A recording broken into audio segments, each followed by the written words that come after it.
These vessels carry the United Kingdom's most devastating weapon. Britain's Trident nuclear weapons programme consists of 4 Vanguard-class submarines, capable of launching up to 192 nuclear warheads each. At least one of them remains at sea at all times, sailing undetected through the world's oceans, ever ready to launch its Trident ballistic missiles upon receiving the order from the Prime Minister in London. They are, without doubt, weapons of mass destruction. The submarines are based out of here, the Faslane naval base on the west coast of Scotland, just 30 miles downriver from Scotland's biggest city, Glasgow. The UK government in London describes Trident as a necessary tool in its armoury to defend Britain, the ultimate insurance policy, in the words of the Prime Minister. But the Scottish government says that Trident is immoral, an obscene waste of money, and an affront to democracy. That's because the majority of Scots have consistently opposed the presence of nuclear weapons on their soil. But decisions on defence remain with London, and the UK government has made clear its intentions to renew the ageing Trident programme. Last month it invested £1 billion in the manufacture of nuclear reactors, which will power the new submarines. In an ideal world, we wouldn't need any nuclear weapons whatsoever. But the reality of it is there are a number of countries which have nuclear weapons, and although we have the kind of the Western world, if you like, have nuclear weapons, as well as Russia and China, in addition to that, we now have new countries which are developing nuclear weapons, like obviously North Korea, Pakistan, and obviously now Iran potentially as well. So whilst people are going to continue to manufacture and develop nuclear weapons, it is vitally important that the Western world and the UK and the US hold an arsenal of nuclear weapons to act in every sense as a deterrent against that potential threat. The overall cost of replacing Trident is estimated at £25 billion. That's nearly $40 billion. But opponents of renewal say the real price is closer to £100 billion, or $157 billion, over its 30-year lifespan. They are enthralled to the idea that the United Kingdom is still a big player on the world stage, and they want their place at the Security Council, they want their permanent membership, and that is their real reason for maintaining these weapons. The Scottish Government has warned that if its plans for an independent Scotland become a reality, Trident and its future replacement will have to find a new home. The United Kingdom is a signatory to the NPT, and Article 6 of the NPT states that nuclear weapons should not be grown, extended, replaced, proliferated. Well, I believe that replacement of Trident exactly flies against all of that.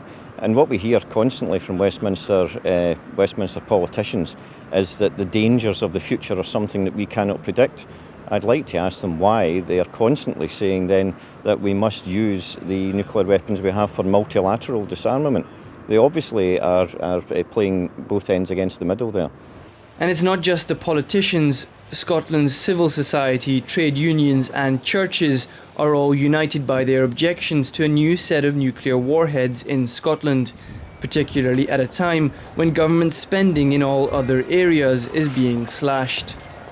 The Scottish people speak with startling clarity. At least 2/3 of folk on the ground all say, we do not want Trident in our waters, we are against nuclear weapons in general and in principle, and if you think of the money that it costs in this age of austerity, billions, it's overwhelming.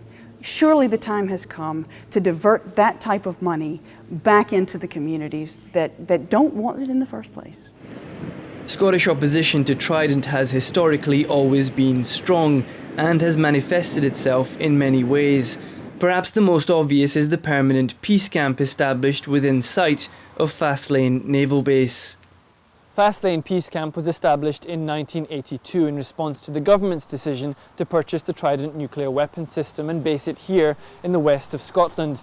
This month the camp celebrates its 30th anniversary. 3 decades on, the protesters are still here, but so are the Nukes. Living in the camp for years on end presents its own challenges, particularly in the bitterly cold Scottish winters. Certainly the whole population couldn't live like this, it's not sustainable. But we have chosen to be kind of an extreme to try and make some real change.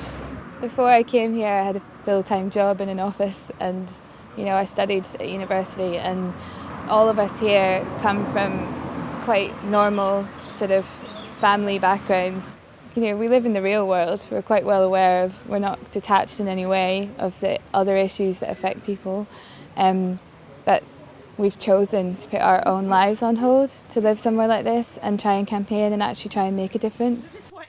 While the campaigners living on site are a relatively small presence, they play host to activists from around the country, and the camp is a staging post for major protests outside the base. The activists say they are prepared to break what they consider minor laws in order to protect humanity and uphold international law. If everyone that disagreed with nuclear weapons acted in the way that we do, or in a similar way, or did something, then we would shape government policy. I think our morals reflect society. Maybe our means of expressing them are kind of a bit more radical than what other people would be comfortable with. The contrast between the views of the Scottish people and the government in London is often most pronounced on issues of foreign policy, and the sense of frustration many feel may feed into the current drive towards an independent Scotland. We feel that we have these decisions forced upon us, and we don't really have a say in, what's being considered. So yeah, we do feel that things are thrust upon us, and we're not partners in deciding. Do we want to decide our own future, It's a difficult one. Arguably it is undemocratic, but I mean there's an awful. We have to look at the protection of the British Isles, the Great Britain, United Kingdom, as well as the Western world. So someone's going to draw the short straw on that. That's not a very satisfactory answer, I know, to the people in Scotland, but we have to have it somewhere. And Fastlane is a deep water harbour, which is where they can go safely. Scotland will vote on independence in 2014. Opinion polls show Scots are currently split down the middle on the idea of leaving the United Kingdom. But if they do decide to separate, the UK will have to relocate its nuclear weapons programme elsewhere. That will prove difficult, both politically and financially. There is nowhere else in the United Kingdom where these weapons can actually be placed. It would cost billions and billions of pounds, even more than the 100 billion which has been earmarked for replacement of Trident. It's not practical for it to be put anywhere else. And on that basis, I'm very pleased about the idea that when they're gone from Scotland, they're gone from the UK, and that will be one of the most beneficial actions that we can take on behalf of the people of the world. Hassan Ghani for The Real News, Edinburgh, Scotland.